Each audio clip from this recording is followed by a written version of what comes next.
Bab 6.3 Analisis pemangku kepentingan dan daftar masalah. Kita harus memahami bahwa isu atau masalah ada di mata yang melihatnya. Oleh karena itu, kita perlu melakukan analisis pemangku kepentingan atau yang disebut juga dengan stakeholder analysis. Analisis pemangku kepentingan adalah tentang mengumpulkan data dari berbagai sumber dengan mewawancarai pemangku kepentingan. Intinya adalah, berbagai pemangku kepentingan ini mungkin melihat sesuatu dengan lebih jelas tentang isu di dalam proses.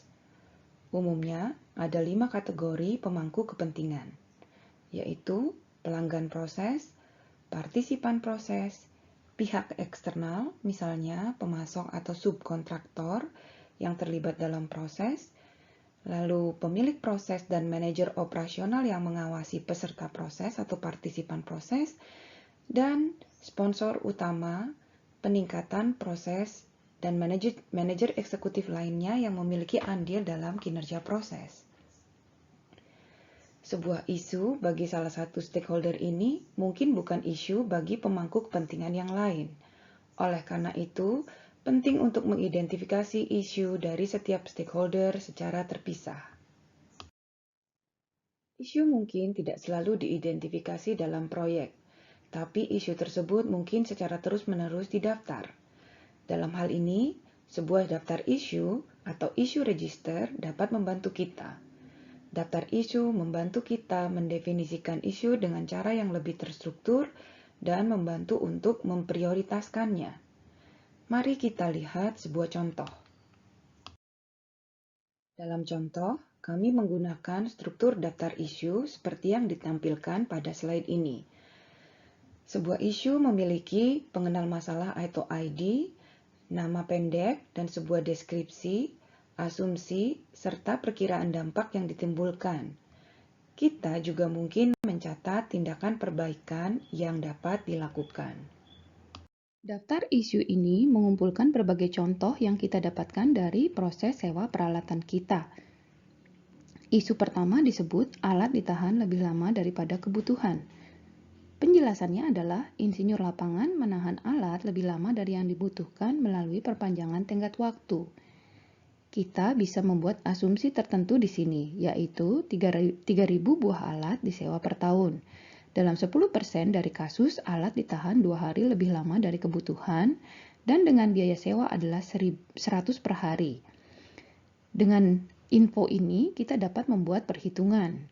Di bagian kanan, kita melihat dampak kuantitatif yang menggunakan parameter dari asumsi dan menunjukkan bahwa isu ini menimbulkan biaya kurang lebih 60.000 per tahun. Terdapat isu kedua yang disebut alat yang ditolak. Penjelasannya adalah insinyur lapangan menolak alat yang dikirim karena ketidaksesuaian dengan spesifikasi. Kita dapat mengasumsikan lagi bahwa ada 3.000 buah alat disewa per tahun dan 5% dari alat ini ditolak karena kesalahan internal. Untuk setiap alat yang ditolak karena kesalahan internal, kita juga dapat mengasumsikan bahwa build date dikenakan biaya 100.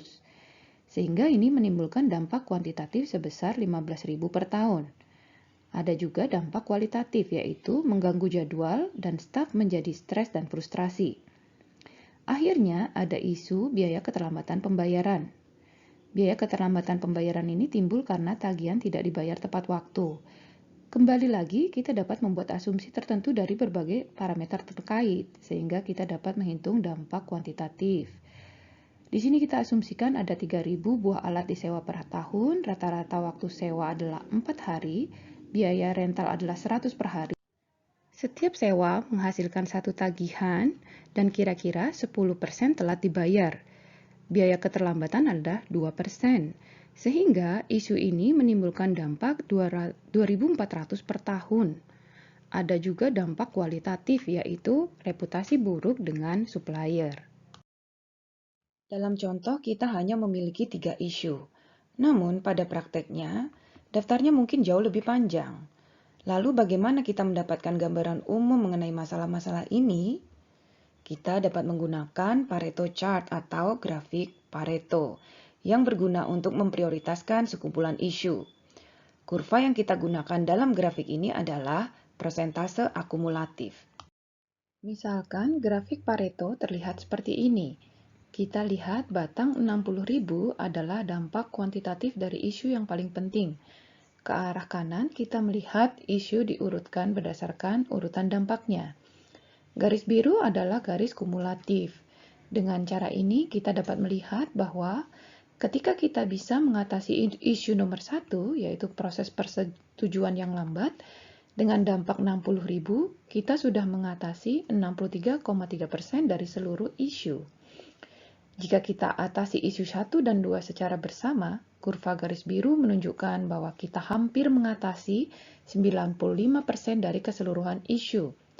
Dengan cara ini, kita bisa menggunakan grafik Pareto untuk melihat seberapa berharga menangani isu-isu ini. Kita juga bisa memplot isu-isu dengan peak chart. Peak chart tidak disebut peak chart karena kita akan memilih atau pick sesuatu. Ya memang kita akan memilih, tetapi pick sebenarnya adalah singkatan dari possible, implement, challenge, dan kill. Mari kita lihat sumbu vertikal yang menyebutkan tingkat kesulitan, mulai dari yang mudah sampai sulit. Sementara sumbu vertikal menunjukkan hasil dari rendah sampai tinggi. Implement adalah kategori yang mudah, tetapi hasilnya tinggi. Ini adalah isu yang harus diprioritaskan. Sebaliknya, kategori kill adalah kalau aktivitas tersebut sulit diimplementasikan sementara hasilnya rendah.